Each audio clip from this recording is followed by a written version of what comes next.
right, next up, I'm going to have Ted Price from Insomniac Games is going to be with me in just a minute to talk about Sunset Overdrive. But first, let's take a look at this cutscene.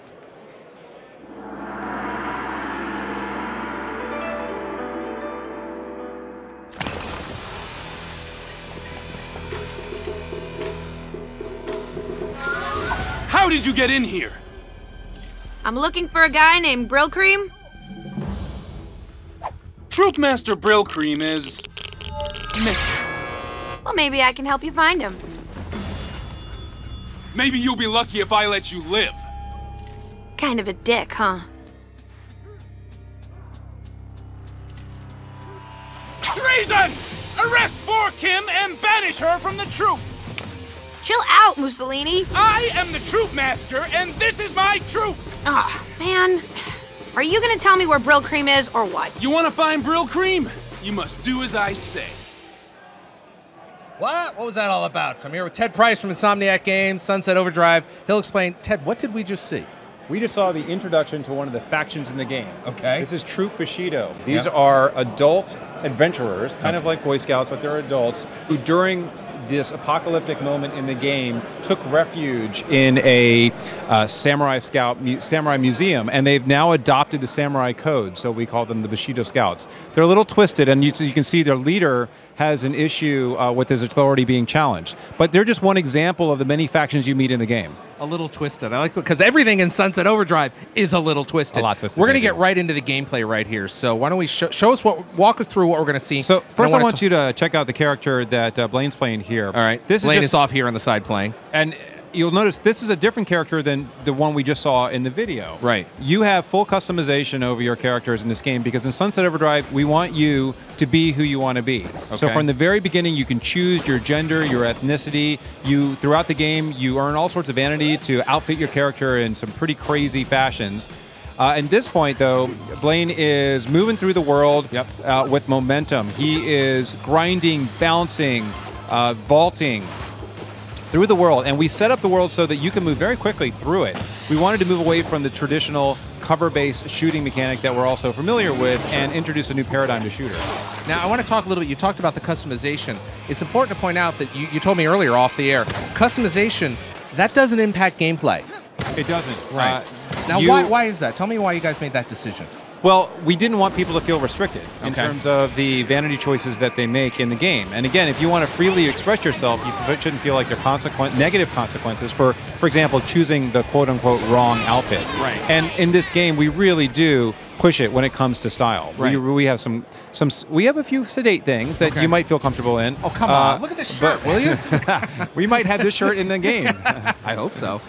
But we also have a lot of very avant-garde fashions. Now, something else to notice here, when Blaine's moving through, you see those lightning bolts? Yep. What he's doing is it's in the upper right-hand corner of your HUD. That's right. He is earning style as he's moving through the game and doing more and more complex moves, such as jumping from wire to wire, bouncing on different objects, killing enemies while he's grinding or traversing. As he builds up style, he starts to activate amps. And these are special abilities that you can attach to your character, your melee, your weapons. We even have things called epic amps, which trigger at certain points and just do crazy things. Right. But there are many, many in the game, and you actually construct them. You craft them in the game based with stuff that you found. Now, also, you might have noticed that he just fried a whole bunch of these these mutants in the game, by jumping on a device, a trap. Yep. That was one of our flame traps in the game. But throughout the world, it's very interactive. There are tons of things that you can experiment with, play with as you're moving through the world. Here we go. That looks like a boss. It's a pretty nasty character. And he's tough. And unlike most big guys, he's very agile. No matter where Blaine goes, he's probably going to be chased down by the Herker. Sure. Herker can climb on buildings. He can throw boulders at you, basically terrorize you. However, Blaine, I believe, was using the propane launcher and shooting bottles of propane at this. Well, now he's not. Now he's using the AK. Right. I would suggest that Blaine use a fire-based weapon because this guy is particularly susceptible to fire. All right. And all of our enemy factions are susceptible to various different types of weapons. Right. So it gives you a lot of opportunity to experiment with weapon strategy. Now, I also want to point out that I know that the game is really about getting up off the ground. but even if you're off the ground, that doesn't mean you're safe. Not at all. The enemies will climb. They're very agile. They'll climb after you. We have flying enemies in the game, lots of projectile enemies, and it's varied. Again, we trying to keep you on your toes and keep you moving. Now, how far are this particular? I love this. Oh, okay. you died. Hold on. What? We get to see a respawn sequence, and there we go. Oh, little homage to one of our favorite games. We know what that is. Yeah. Every time you respawn, you'll see a different animation. Now, I want to talk a little bit about the weapons. There's a variety of weapons available in the game, obviously. Yes. And you guys we saw one that. Talk us through what we're seeing. So Blaine is using the propane launcher here, but he's also got at his disposal the TN Teddy launcher, which is something I mentioned earlier today. This is a teddy bear who's got dynamite strapped to his chest, and when you fire him out, he makes little cute sayings and he blows up. Very good to take in terms of taking out large numbers of enemies. Right. He could also use a flaming compensator, which is actually one of my favorites. A shotgun that will light things on fire. Great, super powerful short-range weapon. As you can see there, he just lit the Herker on fire. Another good one to use in a crowd is the Captain Ahab. Oh, Blaine, Again, Blaine. You told me that you would be able to play through on normal, no problem. And he respawns out of a phone booth. All right. Look, that's awesome. You know what? We wanted to make dying fun. Right, exactly. So, but it doesn't hurt you. I mean, you're not penalized for dying, right? Correct. You are not. Right. So it's you said you really guys did make it fun. I think it's important to note too. This is an open world game. There are lots and lots of missions and quests that you will be going on as you explore this giant world and traverse through it in these unique ways. Now, I want to talk a little bit about the multiplayer. We've talked about the multiplayer over the past few months, but can you give us some more details? Obviously, this is the single player, but give us some details while we're watching Blaine play. So Chaos Squad is the name of our multiplayer mode in this game. You and 7 other friends engage in a series of randomized missions through the same open world. Okay. So you and 8 people are playing through the open world together, and the culmination of those missions is what we call night defense. Sure. When you all are getting together and defending these giant vats of overcharge from marauding OD. Throughout and in those night defense rounds, if you manage to survive, you win some very cool prizes and awards that you can take back into the single player campaign. That looks fun. Now, also earlier today, we announced the console. That's right. Pretty exciting. The white Xbox Sunset Overdrive console. It's amazing, and all of us at Insomniac were pretty stunned and just.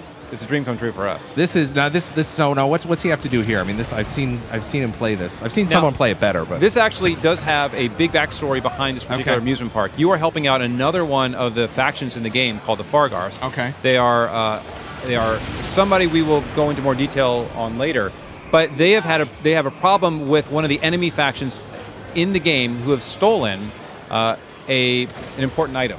Okay. And so you've got to get the king of the Scabs, that's the name of the enemy faction, to come out from his hiding place in one of these towers. And you do so by destroying those towers, which he did, and destroying the railroad, the cars that were on the track. Here we go. King Scab. Nice job, Blaine. Well done. Well done, Blaine. Now, if Blaine wanted to, he could just jump right into Chaos Squad from his single-player campaign. Throughout the world, we've got Chaos Squad photo booths that you can step into and immediately join a party and start a game in the same world, multiplayer. So we announced a lot. I mean, we've got the customization. You've got all the different multiplayer elements. I mean, there's so much more to Sunset Overdrive, right? There is, and there's a lot. We're always very careful to reveal more and more as we get closer to launch. Right. Now, I mean, this is. How would you describe this? Is this an open world game? We're looking at some folks right behind us who are actually playing the game. You can probably see them up there. So you're going to have hands-on at GamesCom, right? I believe so. Yes. Yes, we are going to have. So if you're coming to GamesCom for public days over the next few days, we will have hands-on. You can get your hands on Sunset Overdrive. Some of what you just saw right here. So Ted, as you guys march towards the release of the game, which comes out in America on the 28th of October, here in Europe on October 31st. And that's obviously also when the console will be available as well, right? That's correct. So there's a lot going on with Sunset Overdrive. All right, we have a trailer, right? Apparently we have a trailer, so we're going to show you the trailer right now. Ted from Insomniac Games, thank you for coming by to show us Sunset Overdrive. If you're coming to Gamescom, you'll have a chance to get hands-on this weekend, so do not forget that. All right, let's take a look at this brand new Sunset Overdrive trailer. I've lost so many friends. Seen so much tragedy. Enjoy being the first people on the planet to drink Overcharge! Sometimes I wonder why fate chose me to live when they all died. Oh yeah, because I'm not a dumbass. My name's Floyd. I was a head scientist at Fisco, but I decided to leave because their health insurance doesn't cover this. If they had just given me a bit more time to research overcharge, I'm sure I would have figured out it would do this or that, and I definitely, probably would have caught that. But if you think their accidents are nasty, wait till you see what they're making on purpose. They've got eyes everywhere, and now they've sent in a legion of bots to, quote, liquidate their assets. Fisco cover-up begin. And I must say, they are efficient workers. This is our turn. You will die. Go ahead and check the exceeds expectations box under year-end assassination review. Oh, damn. And there's little old you in the center of all this. But you seem to be holding your own, and ever since I crossed your path, survival has gotten a lot more survivable. But don't get cocky. Stay moving and stay shooting. If you stand around, you're gonna die. And then I'm gonna die, and then I'm gonna put my ghostly foot up your ghostly. Go forth and enjoy your apocalypse. Have fun.